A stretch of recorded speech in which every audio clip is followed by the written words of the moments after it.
Thank you. আমি আজকের press conference শুরু করছি। আজকে দুইটা সম্পূরক ছিল, এজেন্ডা ছিল। আজকে হচ্ছে 10ম special meeting of the cabinet. Cabinet আপনি জানেন একটা উইকলি মিটিং করে, সেটা হচ্ছে বৃহস্পতিবার। আর একটা হচ্ছে অন্যান্য সময় যে মিটিংগুলো করে সেটাকে আমরা স্পেশাল মিটিং বলি। এটা আজকে যেহেতু সোমবার হয়েছে সেই জন্য আমরা এটাকে স্পেশাল বলছি। আজকে অনেকগুলো এজেন্ডা ছিল। একটা হচ্ছে যে বাংলাদেশ জাতীয় যোগ্যতা কাঠামো নীতিমালা 2026-এর খসড়া অনুমোদন হয়েছে। জাতীয় মৎস্য নীতিমালা 2026-এর খসড়া অনুমোদন হয়েছে।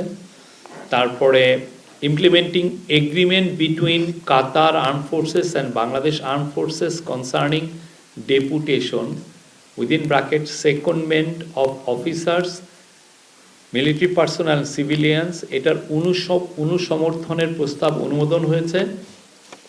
বাংলাদেশ মুক্ত বাণিজ্য অঞ্চল স্থাপন সংক্রান্ত কমিটির দাখিলকৃত প্রতিবেদনে বাংলাদেশ অর্থনৈতিক অঞ্চল কর্তৃপক্ষ বেজা কর্তৃক সুপারিশকৃত অংশ নীতিগত অনুমোদন হয়েছে।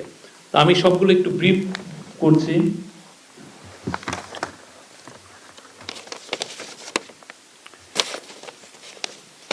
জাতীয় যোগ্যতা কাঠামো বা ইংলিশে যেটাকে বলে বাংলাদেশ ন্যাশনাল কোয়ালিফিকেশন ফ্রেমওয়ার্ক একটি গতিশীল যোগ্যতা পথরেখা ও অন্তর্ভুক্তিমূলক কাঠামো।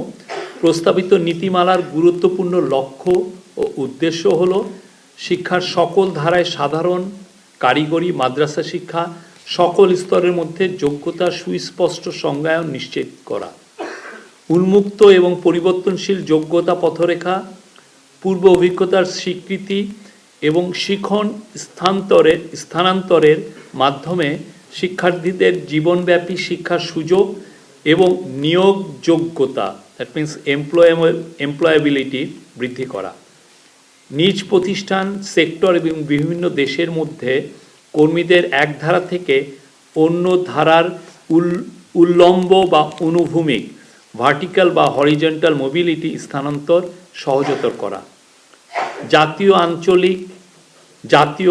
আঞ্চলিক এবং আন্তর্জাতিক ক্ষেত্রে বিভিন্ন কার্যক্রম এবং কর্মীদের যোগ্যতার স্বীকৃতি নিশ্চিত করা। এগেন, জাতীয়, আঞ্চলিক এবং আন্তর্জাতিক স্বীকৃতি শিক্ষার্থীদের যোগ্যতা ও গতিশীলতা স্থানান্তরের সমতা ও তুলনা পরিমাপ করা, বিভিন্ন শিক্ষা ব্যবস্থার শুরু ও সমাপ্তি এবং এক ধরনের শিক্ষা ব্যবস্থা থেকে আরেকটিতে স্থানান্তরে একটি সুস্পষ্ট ও সুনির্দিষ্ট পথরেখা তৈরি করা, মানব সম্পদ উন্নয়ন এবং শিক্ষার্থীদের শিক্ষা ও কর্মক্ষেত্রের গতিধারা নির্ধারণ করার লক্ষ্যে জাতীয় নীতিমালা প্রণয়ন। এটা হলো এই BNQF বা বাংলাদেশ জাতীয় যোগ্যতা কাঠামো নীতিমালার মূল অংশ। এটার আজকে এটা অ্যাপ্রুভ হয়েছে। আর জাতীয় মৎস্য নীতিমালা 2026-এর আজকে খসড়া নীতিমালা হয়েছে। আপনি জানেন যে 1998 সালে জাতীয় মৎস্য নীতি নেওয়া হয়েছিল, এটাকে রহিত করা হয়েছে, করে এই নতুন জাতীয় মৎস্য নীতিমালা 2026-এর প্রণয়ন করা হয়েছে।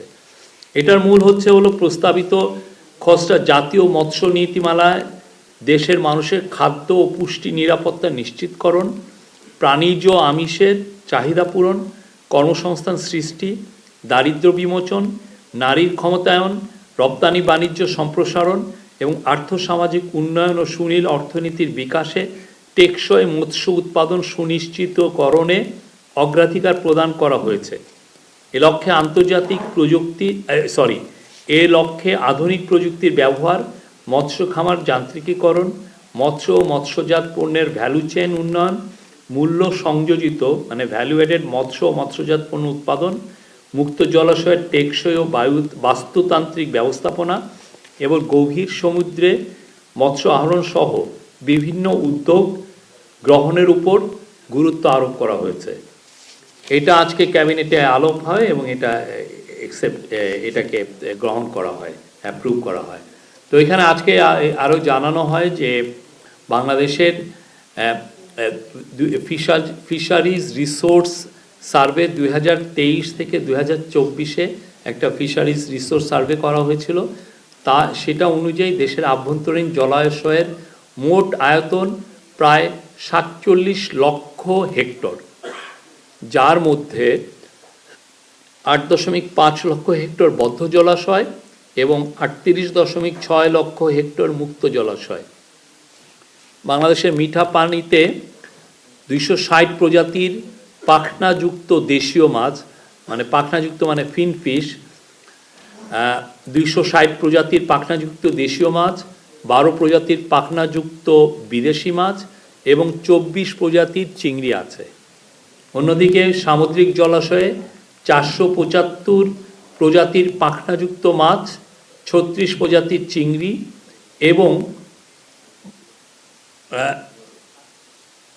এবং বাস্তুতান্ত্রিকভাবে গুরুত্বপূর্ণ হাঙর, শাপলাপাতা মাছ, কচ্ছপ, ঝিনুক, কাঁকড়া, সামুদ্রিক শৈবাল, অ্যাকাইনোডার্ম ইত্যাদি বিদ্যমান। এটা হলো এটা আপনাদের ব্যাকগ্রাউন্ড ইনফরমেশনের জন্য।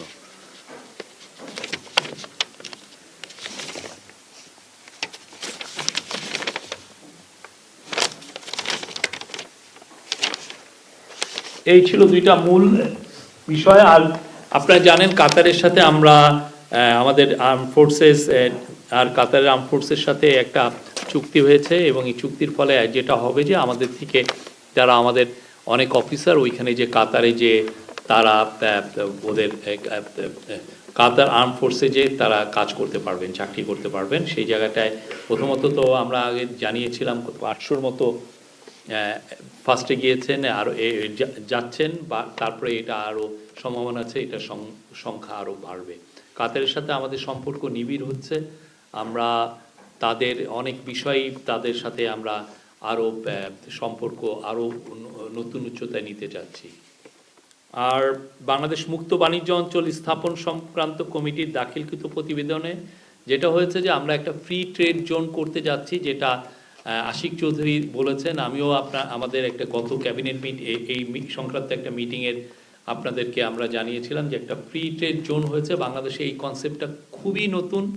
আগে যেটা ছিল এক্সপোর্ট প্রসেসিং জোন, আগে যেটা ছিল ইকোনমিক জোন, এটা হচ্ছে ফ্রি ট্রেড জোন। মানে ওইখানে কেউ এসে ওইটা পুরো ইন্টারন্যাশনাল একটা টেরিটরি, যে কোনো কোম্পানি এসে ওইখানে পণ্য প্রডিউস করে ওইখান থেকে যে কোনো দেশে এক্সপোর্ট করতে পারেন। সে বাংলাদেশেও করতে পারবেন, বিদেশেও করতে পারবেন।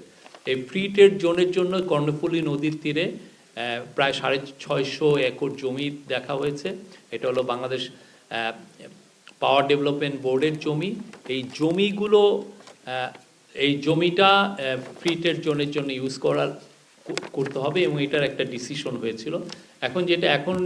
আজকের যেটা হচ্ছে যে এই বাংলাদেশ মুক্ত বাণিজ্য অঞ্চল স্থাপন সংক্রান্ত কমিটি যে ডিসিশনগুলো নিয়েছিল এই কিছুদিন আগে তার মিটিংয়ে, এটা আজকে অ্যাপ্রুভাল হলো।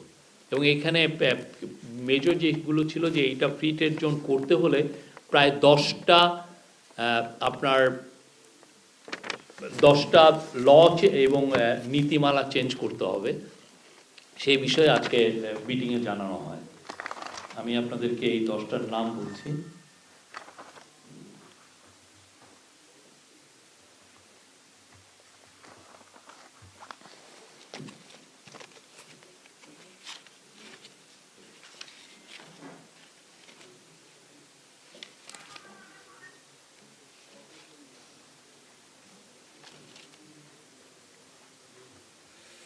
একটা হচ্ছে বেজা ল 2010, কাস্টমস অ্যাক্ট 2023, ওয়্যারহাউস লাইসেন্সিং বিধিমালা 2024, আমদানি নীতি আদেশ 2021 থেকে 24, রপ্তানি নীতি আদেশ 2024 থেকে 2027, Bangladesh bank foreign exchange regulation guideline, তারপরে জাতীয় শিল্পনীতি 2022 এবং জাতীয় লজিস্টিক্স নীতিমালা 2024-এর বিধিবিধান ও নীতি সংশোধন ও সংযোজন পরিমার্জনের সুপারিশ করা হয়েছিল ওই মিটিংয়ে। এটা আজকে অ্যাপ্রুভ হয়েছে। আরেকটা বিষয় হচ্ছে যে আজকে আপনি কর্ম কমিশনের সরকারি কর্ম কমিশন সংশোধন অধ্যাদেশ 2026 অনুমোদন হয়েছে। এটা একটা এইটাও এজেন্ডায় ছিল পরে। তো এইটার মূল বিষয় হচ্ছে যে সরকারি কর্ম কমিশন তারা যে বাজেটটা দেওয়া হয়, এটা যে ব্যয় করা, এই ব্যয়ের ক্ষেত্রে কিছু কিছু প্রতিবন্ধকতা ছিল, সেইটাকে রিমুভ করে তাদের কাজে আরও গতি আনার একটা চেষ্টা করা হয়েছে। সেটার জন্য যেটা চেঞ্জ করা হয়েছে, ৮-এর ক একটা ধারা যোগ করা হয়েছে। সেই ৮-এর ক ধারাটা হচ্ছে সরকার প্রতি অর্থ বছরে কমিশনের ব্যয়ের জন্য উহার অনুকূলে বাজেটে নির্দিষ্টকৃত অর্থ বরাদ্দ করিবে এবং অনুমোদিত ও নির্ধারিত খাতে উক্ত বরাদ্দকৃত অর্থ হইতে ব্যয় করিবার ক্ষেত্রে সরকারের পূর্বানুমোদন মানে পূর্বের অনুমোদন গ্রহণ করা কমিশনের জন্য আবশ্যক হইবে না। মানে এখন আর ম্যান্ডেটরি না, এটা আগে যেমন পূর্বের অনুমতি নেওয়া লাগতো, সেটা আর এখন লাগছে না। আজকে ক্যাবিনেট মিটিংয়ে আমাদের ল অ্যাডভাইজার এই গভর্নমেন্টের 18 মাসে যতগুলো অধ্যাদেশ জারি হয়েছে তার একটা বই চিফ অ্যাডভাইজার এবং অন্যান্য অ্যাডভাইজারকে দিয়েছেন, তাকে এই জন্য ধন্যবাদ জানানো হয়। জাপানের সাথে বাংলাদেশের ইকোনমিক পার্টনারশিপ এগ্রিমেন্ট হয়েছে, আপনি জানেন। এটাকে প্রফেসর ইউনূস বলেছেন এটা একটা যুগান্তকারী বাংলাদেশের জন্য একটা যুগান্তকারী একটা এগ্রিমেন্ট। এর ফলে যেটা হচ্ছে, জাপানের মার্কেটে আমাদের ৭,৪০০ প্রোডাক্টের ডিউটি ফ্রি অ্যাক্সেস থাকবে, তার মধ্যে অন্যতম হচ্ছে রেডিমেড গার্মেন্টস। এর ফলে যেটা হবে যে আমাদের যারা এখানে ফ্যাক্টরি আছে তারা তো ওইখানে এক্সপোর্ট করতে পারবেন ডিউটি ফ্রি অ্যাক্সেসের মাধ্যমে। আরও বিদেশি অনেক কোম্পানি আছেন যারা জাপানিজ মার্কেটে এক্সপোর্ট করেন, তারাও এখন উদ্বুদ্ধ হবেন বাংলাদেশে এসে ফ্যাক্টরি স্থাপন করতে, যাতে তারা বাংলাদেশ থেকে জাপানে এক্সপোর্ট করতে পারেন। এটাকে সবাই সাধুবাদ জানিয়েছেন এবং এটা ক্যাবিনেট তাদের শেখ বশিরউদ্দিন যিনি এটাকে লিড দিয়েছেন এবং কমার্স সেক্রেটারি এবং লুৎফে সিদ্দিকী যিনি চিফ অ্যাডভাইজারের special ambassador envoy on economic affairs, উনাকে এদের টিমকে ধন্যবাদ জানিয়েছে। এটা খুবই গুরুত্বপূর্ণ আমাদের, এবং এটার যেটা হয়ে যায় এটা একটা টেমপ্লেট হবে, মানে এটা হয়ে যাবে এটাকে সামনে রেখে এখন আমরা European Union, Malaysia, South Korea, Singapore, United Arab Emirates, এদের সবার সাথে আমরা এগ্রিমেন্ট করতে পারবো। এটা আমাদের জন্য যে এফটিএ করা, সবার সাথে যে ফ্রি ট্রেড এগ্রিমেন্ট করা, এটা আমাদের জন্য সহজতর হবে। এখন আপনি জানেন গ্লোবাল ট্রেডে একটা প্রোটেকশনিজমের একটা হাওয়া বইছে, যেটা WTO এর মাধ্যমে যেটা ফ্রি ট্রেডের একটা হাওয়া ছিল, সেই হাওয়ার থেকে এখন নতুন দিকে গ্লোবাল ট্রেডের মোড় নিয়েছে। এই প্রোটেকশনিজমের সময় যেখানে সবাই ওয়াল তুলে দিচ্ছেন, আপনার ট্রেডের ক্ষেত্রে ব্যারিয়ার তৈরি করছেন, সেই জায়গায় ফ্রি ট্রেডটা হচ্ছে আপনার সবচাইতে বড় বন্ধু। ফ্রি ট্রেড এগ্রিমেন্ট যেটা আপনাকে বিভিন্ন দেশে মার্কেটে আপনার মার্কেট অ্যাক্সেসটা, প্রিফারেন্সিয়াল ট্রেড অ্যাক্সেসটাকে এনশিওর করবে, মানে আপনি আপনার প্রোডাক্টটা খুবই মানে জিরো ট্যারিফে ওই দেশে আপনি এক্সপোর্ট করতে পারেন। বাংলাদেশের জন্য এটা খুবই দরকার, বাংলাদেশের জব তৈরির জন্য এটা দরকার, বাংলাদেশের ইকোনমিক প্রসপ্যারিটির জন্য এটা খুবই ক্রুশিয়াল। তো জাপান বাংলাদেশ যে ইপিএ যেটা হলো 6 তারিখে যেটা সাইন হলো, এইটা একটা হিস্টোরিক একটা এগ্রিমেন্ট। এটার ফলে বাংলাদেশের প্রসপ্যারিটি, বাংলাদেশের ইকোনমিক গ্রোথ এটা ইনশিওর হবে। আর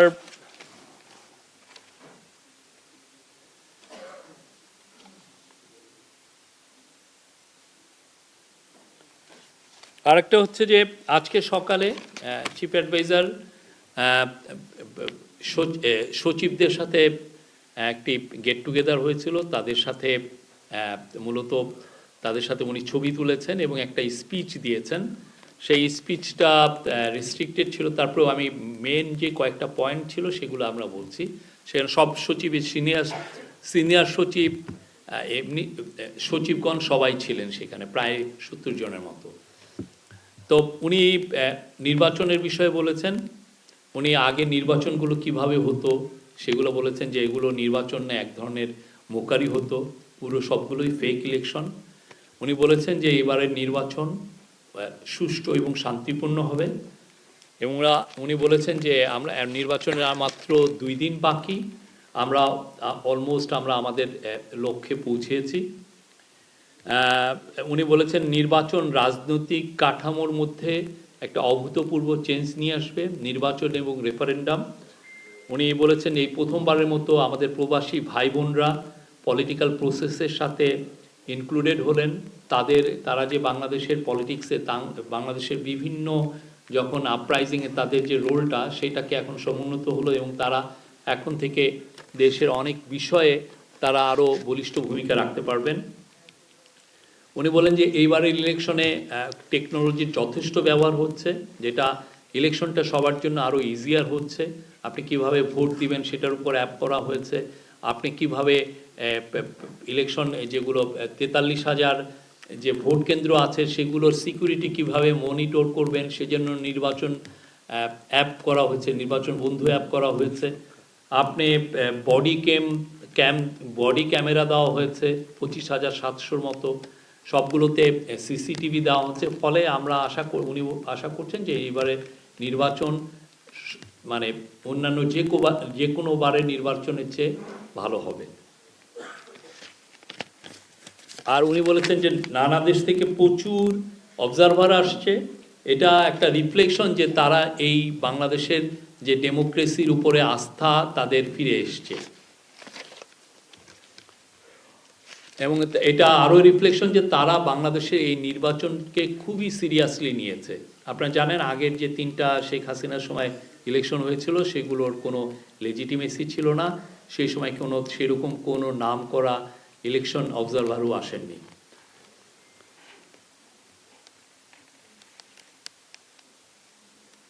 উনি বললেন যে এই পর্যন্ত তেমন কোনো উত্তেজনা সৃষ্টি হয় নাই নির্বাচনকে ঘিরে। নির্বাচন ক্যাম্পেইন খুবই শান্তিপূর্ণভাবে হচ্ছে, পলিটিক্যাল পার্টিগুলো খুবই ভালো রোল প্লে করছেন, তারা তাদের লিডাররা যেখানেই যাচ্ছেন প্রচুর লোক হচ্ছে এবং এই ক্যাম্পেইনগুলো খুবই শান্তিপূর্ণভাবে হচ্ছে।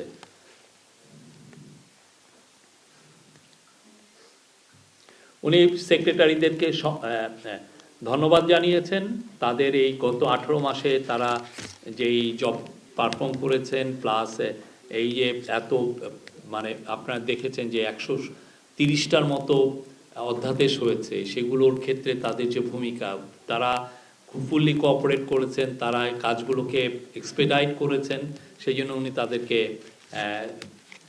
ধন্যবাদ জানিয়েছেন। উনি বলেছেন যে বাংলাদেশ সামনে উত্তরোত্তর উন্নতি করবে, বাংলাদেশ এই দেশের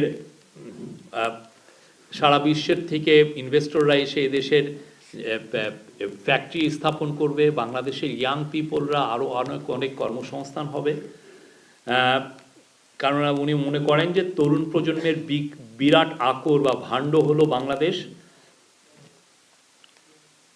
এবং পৃথিবীর যারা ইনভেস্টর, উনি ওই যে জাপান বাংলাদেশের যে এগ্রিমেন্টের কথা বলেছেন যে এই বাস্তবতার কারণে যেহেতু বাংলাদেশে ইনভেস্ট করলে অন্যান্য দেশে আপনি ডিউটি ফ্রি অ্যাক্সেস পাওয়া যাবে, সেই জন্য অনেকে ফ্যাক্টরি স্থাপন করতে আসবেন। উনি বলেছেন যে দেশ গণভোটে হা ভোট জিতলে দেশ পাল্টে যাবে, দেশে আর অপশাসন ফিরবে না। উনি বলেছেন জাপান বাংলাদেশ ইপিএ এটা ফার্স্ট অফ ইটস কাইন্ড, এবং এইটা শুধু নমুনা মাত্র, আমরা আরও এফটিএ করব, মানে ফ্রি ট্রেড করব, এবং এটা আমাদের জন্য, আমাদের ইকোনমির, আমাদের প্রোডাক্টের জন্য অনেক দরজা উন্মুক্ত করবে।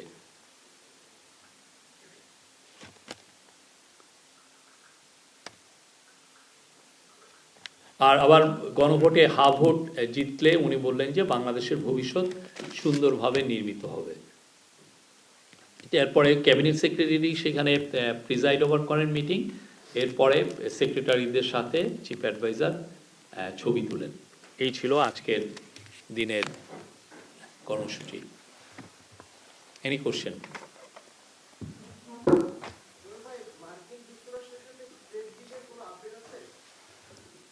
এটা আপনারা আজকে ওদের টাইম নয়, মানে আজকে রাতের পরে আপনি এটার একটা আপডেট পাবেন।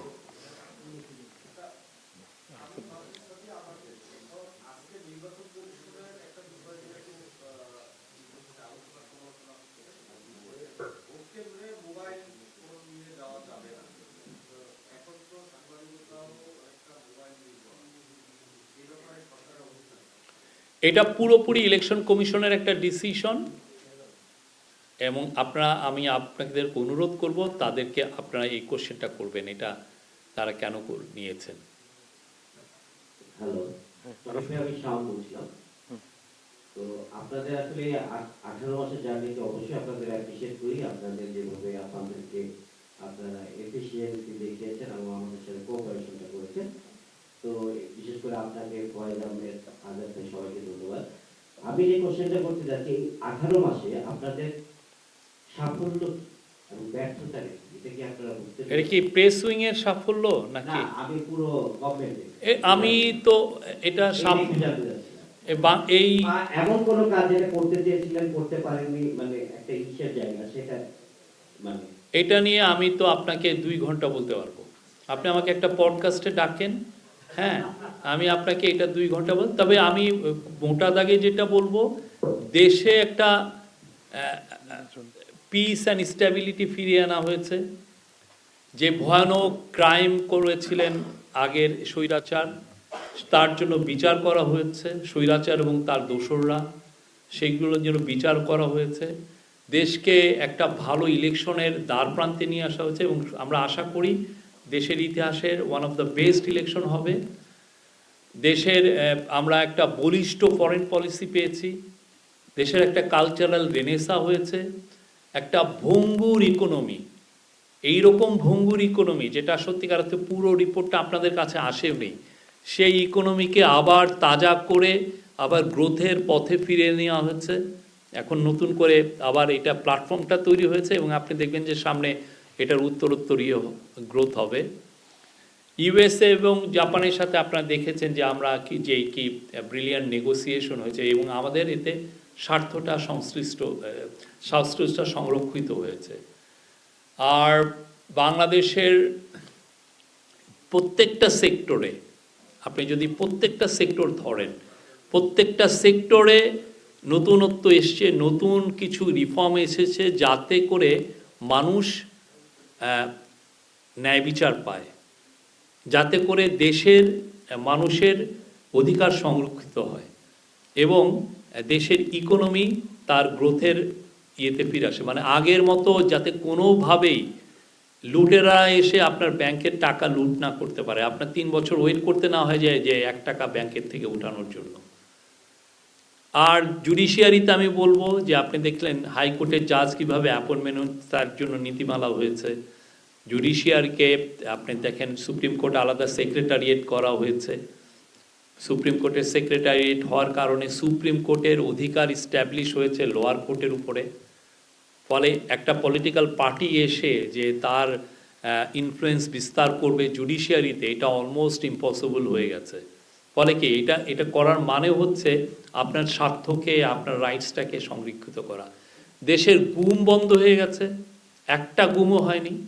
দেশে যে স্টেজ এক্সট্রা জুডিশিয়াল মার্ডার, আগে দেখতেন যে রাতের বেলায় চোখ বন্ধ করে নিয়ে যেয়ে পিছনেতে একটা নাটক সাজিয়ে গুলি করে মানুষজনকে মেরে ফেলা, এরকম প্রায় 3000 লোককে শেখ হাসিনার সময় মেরে ফেলা হয়েছে, সেটা বন্ধ হয়েছে। দেশের 700-800 আয়নাঘর ছিল, সেটা বন্ধ হয়েছে। দেশের মানে আমি বলবো যে করাপশন, আমরা চেষ্টা করেছি আমাদের সর্বোচ্চ করাপশনটা কমিয়ে আনার জন্য, এবং সেই চেষ্টাটা, যে কাজগুলো যেগুলো হয়েছে করাপশন কমানোর, সেটা সামনে আরও আমরা মনে করি যে it will bear more fruits. আর আজাদ কিছু বলবেন? পরের প্রশ্ন, এক্সপেকটেশন অনেক ছিল আপনাদের। আর একটা ব্যর্থতা হচ্ছে যে যারা, না আমি এটা বলতে, আমি মনে করি না এই গভর্নমেন্টের ব্যর্থতা তেমন একটা আছে। বাংলাদেশ এই গভর্নমেন্ট আমি মনে করি যা অ্যাচিভ করতে চেয়েছে তার 90% অ্যাচিভ হয়েছে।